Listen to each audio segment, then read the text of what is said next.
창세기 4장 1절 이하에서부터는 이런 내용이 나오고 있습니다. 범죄하여 아담과 하와가 에덴 동산에서 쫓겨나게 되었고, 쫓겨난 후에 가인과 아벨 아들을 얻게 됩니다. 그리고 세월이 지나서 장성한 두 아들 사이에 일어나지 않아야 될 참혹한 살인사건이 벌어지게 됩니다. 가인은 자기의 제사는 받지 않으면서 아벨의 제사는 받으시는 하나님에 대한 원한을 갖게 되고, 또 그 동생에 대하여서 시기하고 질투하는 마음이 극에 달하게 되어 돌로 동생을 죽이게 됩니다. 이 죄로 인하여서 가인은 쫓겨나게 되고 에덴 동쪽 노시라고 하는 땅에 거주하며 성을 짓게 됩니다. 창세기 4장 17절부터는 가인의 그 후예에 대한 이름들이 열거되고 있는데, 거기에서 중심 인물은 라멕입니다. 그리고 그 라멕이 부르고 있는 라멕의 노래에 대하여서 우리가 조금 설명을 하고 또 이해를 가질 내용이 있습니다. 23절과 24절 다시 읽겠습니다. 라멕이 아내들에게 이르되 아다와 실라여 내 목소리를 들으라. 라멕의 아내들이여 내 말을 들으라. 나의 상처로 말미암아 내가 사람을 죽였고 나의 상함으로 말미암아 소년을 죽였도다. 가인을 위하여는 벌이 7배일진데 라멕을 위하여는 벌이 77배 1이로다 하였더라. 라멕이 자기 아내들의 이름을 부르면서 노래하고 있는데, 이 노래는 아내들만 들으라고 부르는 노래가 아니라 모든 사람들이 들어야 할 노래로 라멕이 부르고 있습니다. 어떤 소년 하나가 라멕에게 상처와 상함을 입혔습니다. 그가 입힌 그 상처, 상함은 미약했을 것으로 보이지만 라멕은 그에 대한 보응으로 이 소년을 죽입니다.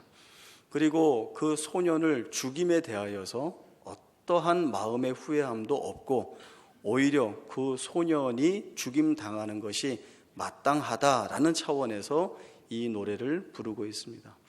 그리고 마지막에 가인을 위하여는 벌이 7배일진데 라멕 자신을 위하여는 벌이 77배다라고 하는 것은, 하나님께서 가인을 쫓아내실 때에 가인이 제가 땅을 유리하다가 저를 만나는 사람이 저를 죽이면 어떻게 합니까? 라는 호소를 했을 때 하나님이 가인에게 표를 주시고, 이 표를 보는 자가 너를 죽이지 않을 것이다. 그러나 죽이는 자는 벌을 7배나 받게 될 것이다 라고 하는 그 말씀을 인용해 와서 가인의 상함에 대하여서 하나님이 7배나 벌을 더하신다고 했는데, 자기는 자기 자신에게 그 권위를 덧붙여서 나는 하나님이 하시는 것보다 더 많이 한다. 가인을 위하여서는 벌이 7배이지만 라멕 나 자신을 상하게 하는 자는 그 벌을 77배나 받는 것이 합당하다. 이것은 하나님을 멸시하고 조롱하는 것입니다. 오늘 저희가 읽었던 본문에서도 이 라멕이 부르고 있는 라멕의 노래를 통하여서 우리가 보게 되는 것은, 하나님을 떠난 인류가 살인도 서슴없이 행하는 그러한 잔혹한 세대가 되었고, 이제 자기 자신을 위하여서 찬송할 때에 하나님을 멸시하고 조롱하는 내용을 덧붙이는 일에도 전혀 죄책감을 느끼지 않는 그런 세대, 그런 인류가 되었다는 것을 저희가 분명하게 볼 수 있습니다. 하나님을 떠난 가인에서 이제 하나님을 대적하는 그 라멕의 모습을 보면서 그 인류가 가지고 있는 상징들을 우리가 보게 되는데, 그것이 바로 하나님 없이 사는 것이 되어버린 것입니다. 라멕이 가지고 있는 통치 원리는 힘입니다. 이 힘이라고 하는 것은 폭력으로 대변되고 상징될 수 있습니다. 힘과 폭력을 사용하여서 내가 원하는 것을 다 이루는 것입니다. 내가 원하는 것이 상대방에게 있다고 한다면 그 힘과 그 힘을 폭력화하여 상대를 죽여서라도 내가 원하는 것을 빼앗는 시대가 이제 오게 된 것입니다. 그리고 그렇게 해서라도 내 것을 취하고 내 영광을 만들겠다라는 의지가 이제 인류 가운데 있게 된 것입니다. 물론 이 통치 원리 안에 하나님은 없습니다. 이 라멕의 통치 안에는 하나님이 아니라 내가 하나님이다 라고 하는 그 단서가 붙게 되고, 또 더 나아가서는 하나님이 이제는 더 이상 왕이 아니라 내 자신이 왕이다 라고 하는 그 자리에 서게 됩니다. 그러나 창세기 1장에서 이미 우리가 보았듯이 하나님의 통치 원리는 대리 통치입니다. 진정한 창조주이시고 왕이신 하나님이야말로 창조주로서, 왕으로서 경외받으셔야 할 대상이십니다. 그 하나님이 아담을 통하여서 세상을 다스리십니다. 그러면 아담은 자기가 피조 세계를 통치하고 다스리지만 여기에 대한 권위와 권한은 하나님으로부터 위임받았다는 사실을 늘 기억해야 합니다.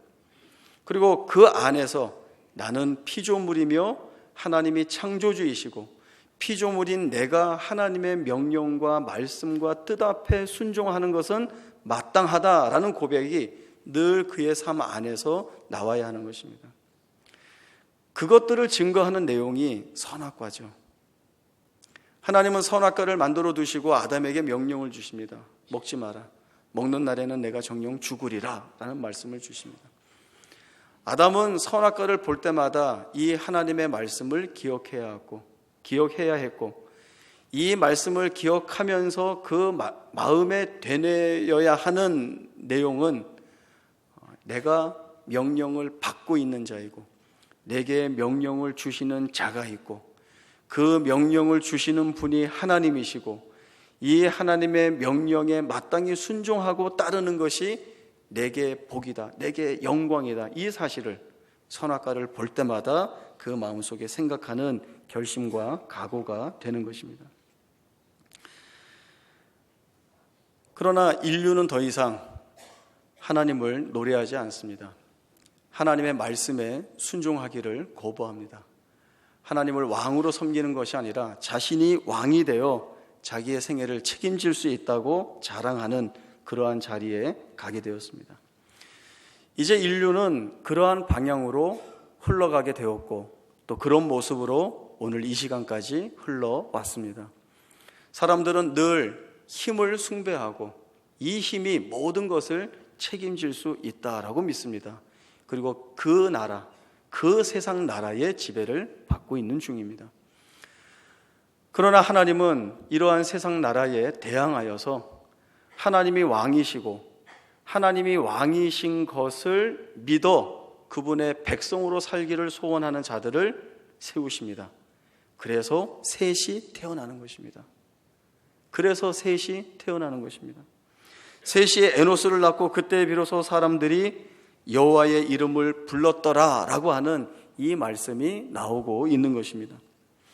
에노스를 낳고 그때 사람들이 비로소 여호와의 이름을 불렀다고 해서 그 이전까지는 하나님께 예배하지 않았다는 뜻이 아니라 가인의 후예들이 하나님의 필요를 느끼지 못하고 하나님을 왕으로 섬기지 않고 자기 자신을 왕으로 이해하여 자기 마음대로 사는 그러한 때에 하나님이 왕이심을 그 마음속에 고백하고 그 하나님을 존중하며 그 하나님을 경외하여 예배하는 자들이 드러났다라고 하는 뜻이 바로 그 말씀이 되는 것입니다. 이제 세상에 있는 자들은 하나님을 왕으로 섬기겠느냐 섬기지 않겠느냐라고 하는 이 자리에 부름받게 됩니다. 그리고 거기에서 결정을 해야 합니다. 성경에는 하나님을 왕으로 섬기면서 그 말씀에 순종했을 때 그 생애가 어떠했는지, 또는 하나님을 왕으로 인정하지 않고 자기 스스로 왕이 되어 살았던 인생이 마침내 어떻게 되었는지에 대한 말씀들이 여러 사람들의 삶의 증언들을 통하여서 나오고 있습니다. 오늘 대표적으로 사울 왕과 다윗 왕에 대한 내용을 보도록 하겠습니다. 먼저 사울 왕인데요, 사울은 자기 스스로 왕이 되지 않았습니다. 사무엘상 15장 1절에서 분명하게 말씀하고 있듯이 하나님께서 기름 부어 세웠습니다. 사울은 왕이 되기 위하여서 투표하지도 않았고 또 혁명을 일으키지도 않았고 또 저절로 왕이 되는 그러한 왕족으로 태어나지도 않았습니다. 사울은 하나님이 기름 부어 세우셔서 왕이 된 것입니다. 그러면 하나님의 통치 원리에 따라 이제 하나님으로부터 기름 부어 왕이 된 사울이 이스라엘을 다스리게 됩니다. 그러나 이 사울이 분명하게 놓치지 않고 기억할 내용들이 있습니다. 이스라엘의 진정한 왕은 내가 아니라 하나님이시다라고 하는 것입니다. 그리고 그 진정한 왕의 통치 원리와 목적에 따라 그 백성들을 다스려야 합니다. 그러기 위해서 제일 먼저 해야 할 것은 하나님의 말씀에 순종하는 것. 이것이 기름 부음 받아 세움을 받은 사울이 하나님 앞에서 해야 할 모습이 되었습니다. 이제 사울 왕이 사무엘 선지자를 통하여서 하나님의 명령을 받습니다. 그것은 아말렉 족속 모든 것들을 다 진멸하라는 것입니다. 진멸이라고 하는 것은 단 한 생명도 남기지 말고 다 죽이라는 것입니다. 남녀노소 모든 짐승들까지 단 하나의 생명도 남기지 않고 다 죽이는 것이 오늘 하나님으로부터 받은 그 명령입니다. 그러나 사울이 이 명령에 불순종합니다. 아말렉 족속의 왕인 아각을 생포합니다. 살려서 포로로 잡아 데리고 옵니다. 당시 전쟁에서 적국의 왕을 사로잡는 것은 그 전쟁에 참여한 자로서의 가장 큰 전리품입니다. 그 왕을 결박하여서 얻은 전리품으로서 끌고 올 때에 모든 백성들이 나와서 그 모습을 보고 왕에게 칭송과 영광을 돌리게 됩니다. 사울 왕이 이 같은 칭송과 영광을 포기할 수 없었던 것입니다. 그래서 하나님의 명령은 죽이라 했지만 묶어 살려서 데리고 옵니다. 그리고 짐승 중에서 하찮고 가치 없는 것은 다 죽이지만 자기가 볼 때에 가치가 있고 기름지고 좋은 것은 다 살려서 데리고 옵니다. 물론 자기 욕심 때문에 그렇게 한 것입니다. 그러나 사무엘 선지자가 이 일에 대하여 질문을 하자 백성들이 당신의 하나님 여호와께 제사 드리기 위하여 살려서 데리고 온 것입니다. 남겨둔 것입니다. 라는 변명과 핑계를 댑니다. 12절에 보면 사울 왕이 갈멜에 자기를 위하여 기념비를 세우는 내용도 나옵니다. 이 기념비는 이 전쟁에서의 자기 승리를 스스로 치하하기 위하여서 세운 공적비입니다.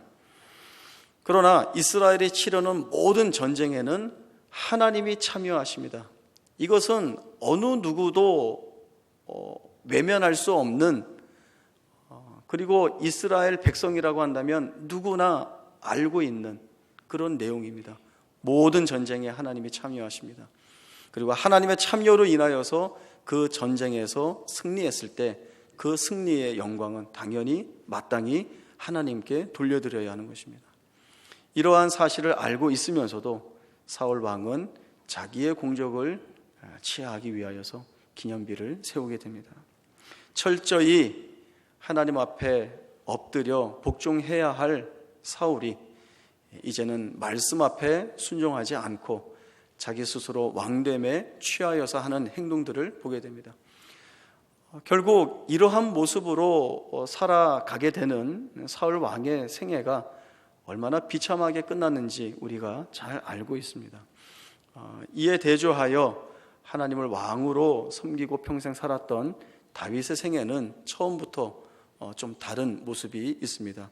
사울 왕은 다윗을 죽이기 위해서 다윗을 추적합니다.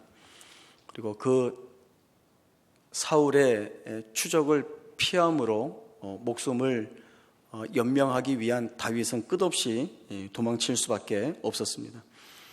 그러한 때에 다윗은 사울 왕을 죽일 수 있는 기회를 얻게 됩니다. 그러나 사울 왕을 죽이지 않습니다.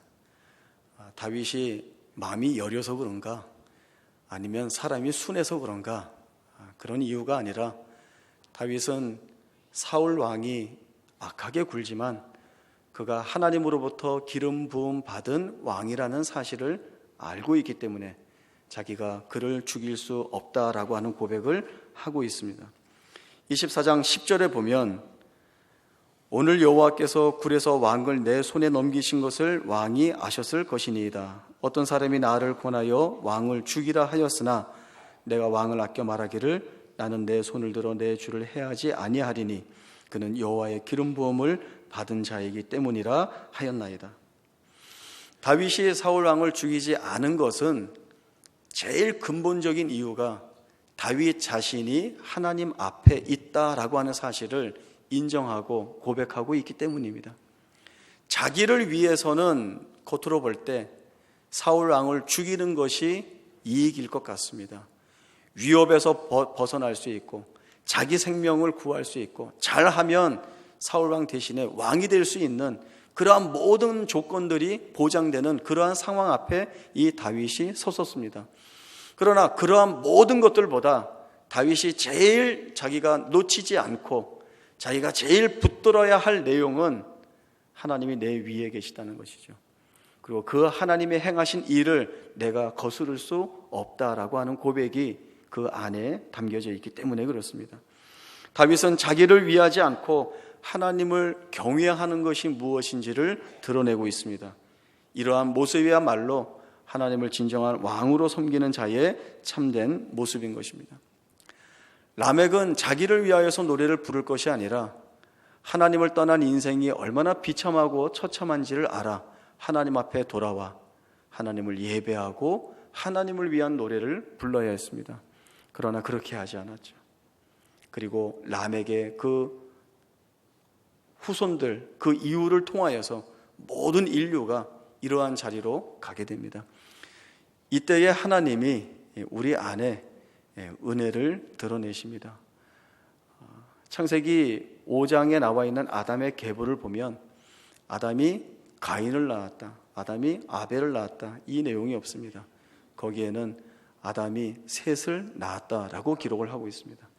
아담의 계보를 셋으로 연결시키는 이유는 하나님 없이 패역한 세대로 흘러가는 인류 앞에 하나님께서 경건한 자녀를 출생시키시고 그리고 그 자녀를 통하여서 하나님을 예배하는 경건한 후손들을 세우심으로 인하여서 하나님의 나라를 완성시켜 나가신다라고 하는 의지를 드러내 보이시는 내용이 되는 것입니다.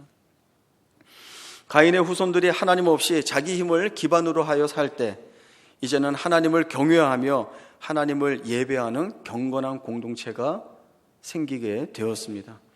그리고 이 두 계열을 보면서 하나님이 우리에게 진정한 왕으로서 어떤 하나님이신지에 대한 모습도 같이 보여주셨습니다. 대단히 은혜스럽습니다. 무엇이? 세상 나라에서의 왕은 백성을 죽여서 자기를 위하는 것, 이것이 세상 나라의 왕입니다. 그러나 하나님 나라의 왕은 왕인 자기를 죽여서 백성을 살리는 것, 이것이 하나님 나라입니다. 그리고 그 하나님 나라의 왕이 보여주시는 모습입니다. 세상의 왕들은 백성을 죽이고 그 백성을 죽임으로 인하여서 빼앗아 얻는 것을 자기가 다 취하고 그리고 자기의 영광을 선포합니다. 그러나 하나님 나라의 왕이신 하나님은 백성을 죽이는 것이 아니라 하나님 자신을 죽여서 그 백성을 살리시고 그 백성을 위한 끝없는 영광을 이루어 나가십니다. 하나님이 이 땅에 오시지 않았습니까? 그리고 그 하나님이 십자가에서 자기를 죽여 자기 백성을 살리시지 않았습니까? 그 증거로 오늘 우리가 경건한 후손으로 부름받아 하나님 나라의 백성된 존재로 이 앞에 서 있지 않습니까? 그러면 우리가 확인받는 것들이 많이 있죠. 하나님의 왕되심을 통하여서 우리가 확인받는 것들이 많이 있습니다. 우리가 힘을 가지고 어떤 문제를 해결해 나가고자 한다면 이런 생각들이 듭니다. 내가 내 힘을 가지고 문제를 해결하면 떳떳한 것 같고, 내가 가진 힘을 가지고 어떤 문제를 풀어나가게 되면 그것이 손쉬워 보이고, 또 내가 가진 힘을 가지고 무엇이든 할 수 있을 것 같은 그러한 생각들이 우리에게 있습니다. 그러나 우리가 익히 경험해서 알지만 우리의 손으로 이루어내는 것이 영원할 수 없고, 우리의 손으로 만들어내는 것이 진리일 수 없고, 우리의 손으로 영광을 담을 수 없다라는 것을 우리가 알게 됩니다. 경건한 후손으로서 우리의 고백은 우리가 할 수 없는 이 일들을 하시는 하나님이 내 위에 있다라고 하는 고백입니다. 이 고백을 통하여서 하나님은 우리의 생애와 우리의 삶 가운데에서 역사하시는 것입니다. 우리가 이 사실을 놓치지 않고 우리의 삶을 산다면 우리의 생애는 분명히 달라집니다. 그리고 우리가 만나는 모든 상황과 정황과 현실들이 변화될 수밖에 없습니다. 어떻게 달라지는가 하면 모든 일에 최고 책임자와 결정자가 내가 아니라는 것을 보게 됩니다. 그리고 내가 아니라는 그 고백을 할 때 하나님의 일하심이 우리 가운데 드러나죠. 자식과의 관계에서도 이 자식에 대한 최고 결정과 책임이 부모에게 있지 않습니다. 우리 자식들에 대한 책임과 결정은 내 위에 누가 계십니까? 하나님이 계시죠. 그 하나님께 있습니다. 그러면 우리는 내 울타리와 내 테두리에 가두어서 자식을 키워내는 것이 아니라 하나님께 맡기고 이 자식도 하나님의 경건한 후손으로서 하나님 앞에 거룩한 백성으로 자라나게 해달라는 기도를 담대히 할 수 있습니다. 부모와의 관계에서도, 남편과 아내와의 관계에서도 내가 최고 책임자이고 결정권자가 아닌 하나님이 하시기 때문에 하나님이 그 안에서 이루실 일들을 우리가 충분히 기대할 수 있습니다.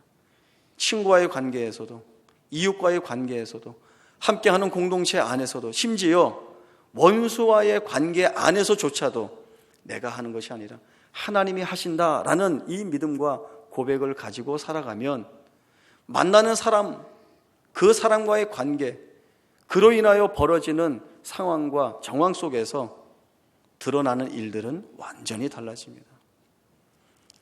내가 내 힘을 가지고 맞닥뜨린다고 한다면 거기에는 폭력이 끼일 수밖에 없습니다. 거기에는 상함이 있을 수밖에 없습니다. 그리고 폭력이 있고 상함이 있는 곳에 하나님은 계시지 않습니다. 그러나 우리가 지니고 있는 하나님이 왕이신 이 진정한 고백을 주 앞에 올려드릴 때에 하나님이 우리 안에 찾아오셔서 역사하시는 이 약속을 통하여서 우리는 우리의 모든 삶들을 하나님께 드리고 그 하나님의 바꾸어내시고 새로 만들어내시는 모습들을 보게 될 것입니다. 마땅히 우리는 그 자리에서 하나님께 찬송을 드리고 영광을 돌리게 됩니다. 이 약속이 오늘 우리에게 주어져 있습니다.